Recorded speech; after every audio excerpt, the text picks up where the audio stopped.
আজকে শুরু করলাম কয়লার ডিপু নিয়ে।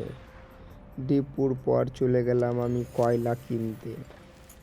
কয়লা কেনার পর দেখি জেসিপি নিয়ে আমি কয়লা কাটতে চলে এলাম। আসার পর ট্রেনে লোড করে মাল কয়লা খালি করে তারপরে আসবো। আবার কয়লা লোড করে চলে এলাম আমার ডিপুতে। ডিপুতে এসে কন্ডাক্টরের সাথে কথা বললাম। কথা বলার পর কত লাখ টাকা মাল পেলাম, $2.3 মিলিয়ন। তারপরে আবার শুরু করলাম টাইটানিক জাহাজ।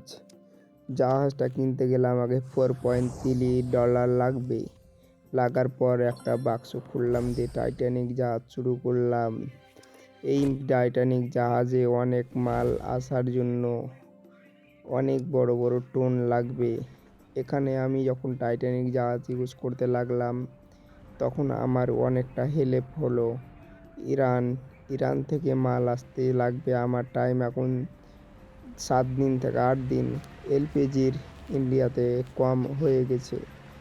এলপিজির জন্য আমি এখন ইরানের থেকে ইন্ডিয়া ঢুকে পড়লো। এবার ঢোকার পর দেখি ইন্ডিয়াতে মাল চলে এসেছে।